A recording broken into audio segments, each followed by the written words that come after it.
Welcome to the weekend. I'm Jon Caldara, president of the Independence Institute and your devil's advocate. Later on in the program, a one-on-one with House member Mark Ferrandino. He's the new minority leader in the House, and he's gay. Watch out, he's gay. I'm okay with that, really. I'm a little anxious. That's why I'm talking to this shrink, Shawn Smith. Thanks for being here. Appreciate it. Thanks for having me. Now, I've known your work from the ironshrink.com. Oh, no, was it Iron? It's ironshrink.com, yes. All right. Yeah. Tell me about ironshrink.com. Ironshrink.com is a website where people will send me questions, and sometimes, sometimes they're interesting questions like, can dogs learn to read, or is my ex-wife possessed? And so I'll go and hit the literature and see what I can find out about those and write an answer. It's a very highbrow site. And can your wife be possessed? Depending on the culture you come from, there's some pretty interesting thoughts on possession. So, yeah. I know your wife. Can she be possessed? No, she's pretty level-headed. All right, yeah. Good answer. And my dog can read. And your dog can dogs read? Dogs can learn to recognize symbols, yeah, and actually have an article on the website, You've Met My Dog, where she learns to distinguish between one shape that has associated with a treat and one shape that is not associated with a treat, and she learned pretty quickly where to find the treat. This is what you do with your time? Yes, when I'm not, yeah. Business is slow on the couch. How do you like being a shrink, by the way? I love being a shrink. Now, I live in Boulder, where you can't swing a cat without hitting a shrink. Right. You work in a different area, so they need you. The book that you put out, User's Guide to the Human Brain, by the way, great title. User's Guide to the Human Mind. Human brain, human mind, whatever. Yeah. I don't know how to read. It's a subtle distinction. You worked a lot on anxiety, because people don't go to see you if they're feeling good. And this is why I don't think I'd be a very good shrink, because I like talking about my problems. I don't want to hear about yours. And so that's what you do all day. You hear other people's problems. Well, I specialize in anxiety, so yeah, we're typically, when I'm working with somebody, we're identifying a particular piece of anxiety and seeing if we can get past it. And the reason I like working with anxiety is because I'm kind of a lazy guy and it's easy to fix for the most part. No, it's not. I've got a lot of anxiety. I got issues. Everyone has anxiety. Right. I mean, everybody does. And I'm assuming the answer is go out and get generic Prozac, because it's generic now and it's cheap. Prozac, we're taking a lot of Prozac these days, and the amount of prescriptions that we've taken in this country have skyrocketed over the last 20 years. For all kinds of things. For mood enhancers, for depression, anxiety. Yeah. What do they call it? Serotonin uptake inhibitors, something like that? Selective serotonin, yeah. Yeah. They're happy pills. They're happy pills. And sometimes they're useful. Sometimes they're lifesavers. Sometimes they're not the best option. And typically with an anxiety disorder like panic attacks, that type of thing, that kind of medication can be a nice adjunct, but it's not the best solution for the most part. What's the best solution? The best solution, if you have a piece of anxiety that's getting in your way, which is different from a piece of anxiety that's not getting in your way. If you're afraid of airplanes and you don't have to fly anyplace, then it's not a problem. But if you do have to fly someplace, then it's a problem. The best solution, of course, is to learn how to fly airplanes. That's really the only cure, is flying airplanes, if that's your fear. And so we approach it in a pretty thoughtful way, but ultimately that's the treatment. But don't most people, when they go see a shrink, they don't know what's bothering them. They know they're anxious, they know they're depressed, they know they're not happy, and they need to change. How do you find out, I'm anxious, but I don't know why? Yeah, there's usually something behind it. Sometimes there's not. Sometimes people are just sort of generally anxious, and we can deal with that too. But there's typically something that is triggering their anxiety in their environment or in their history, and we can oftentimes find a way around that.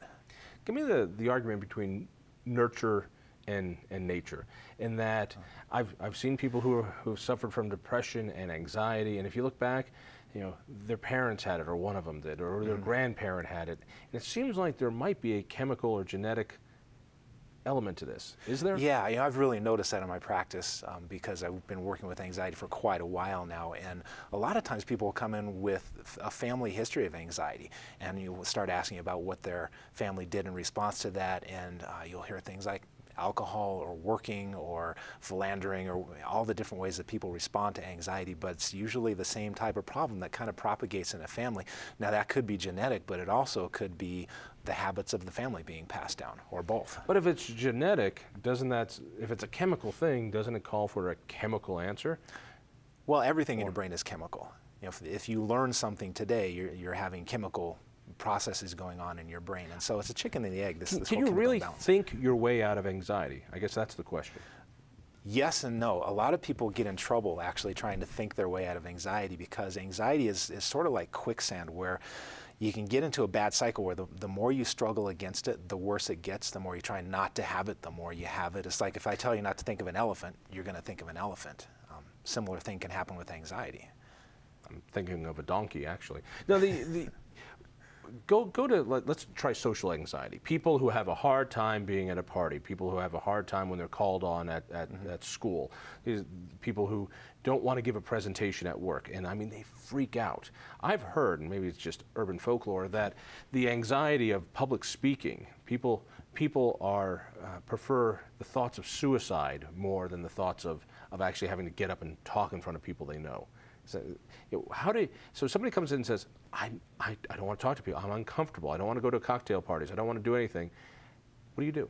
First thing I try to do is understand the problem. How exactly is that anxiety functioning? There's usually a sequence of events that goes on with anxiety. And in that type of situation, a lot of times people will get caught up in examining themselves. So for example, we're at a party and I'm talking to you and I start to get a little nervous. I start to pay attention to myself. I'm looking at my body language. I'm scrutinizing myself. And suddenly now I'm not paying attention to you. I'm paying attention to myself. And the more we pay attention to ourselves, the more anxious we can get in that kind of situation. So in other words, get drunk and you don't have those confidence issues. You go to the party and you're fine.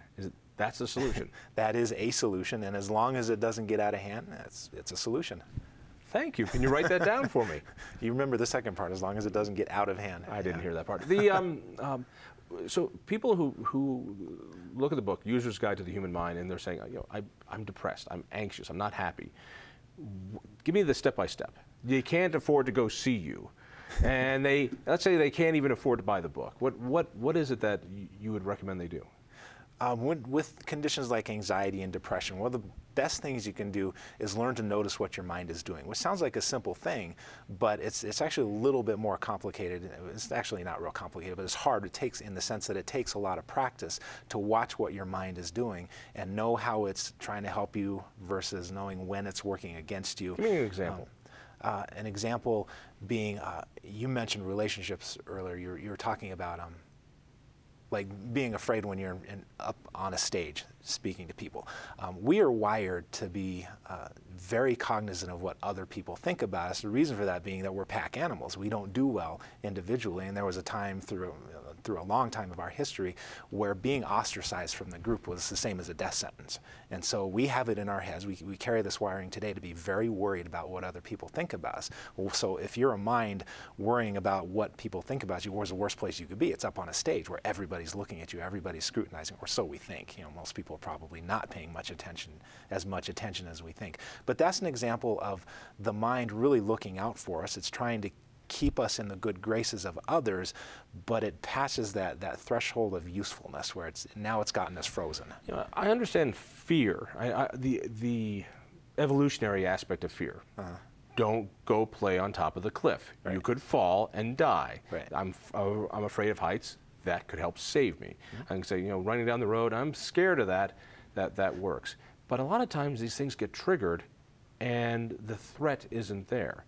Speaking in front of a group or talking to somebody at a party, the threat is not really there. It's imagined, isn't it? It is, and this is one of the things that really separates us from animals. For example, we can imagine like a hypodermic needle and get ourselves all worked up about a hypodermic needle. And the reason I use that example is there have been experiments with animals where they can tell when a cat, for example, is recalling something like a hypodermic needle, something that caused pain in the past. The cat doesn't get upset, or at least the cat doesn't have a racing heart and increased blood pressure and the kind of things that you associate with fear in a cat. But yet we can imagine that, and we can attach words and meaning to these abstract concepts, and then we can start reacting to them as if they're present when in fact they're nowhere to be found. My 9-year-old daughter is in third grade, and she said, I don't want to be 10. I like being, I don't want to be 10. I was like, why wouldn't you want to be 10? 10's a great age. And she said, no, when you're 10, you've got to get a tetanus shot. And so she's actually thinking, I don't want to become a 10 because I'm worried about the shot. That's right. Anxiety. Yeah, and she's doing that wonderful things that humans can do, which is attaching all kinds of abstract meaning, even pain and fear and emotion, to a concept. So I should what? Just give her a shot now? Sure, get it. Right. On the book, people identify that I mean, people who are anxious, people who have anxiety, they know this. They have depression. What's the remedy? Well, a lot of times people don't know how it's playing out in their lives, particularly in a family that tends to be kind of anxious and responds to their anxiety with a lot of work or shopping or that type of thing, or drinking. And so if you're a member of this family and you're anxious, you may be looking around at the people around you and saying, well, they seem to be okay, and this is how they're handling what's going on, so I guess this is how we handle what's going on. So not everybody knows really when they're anxious.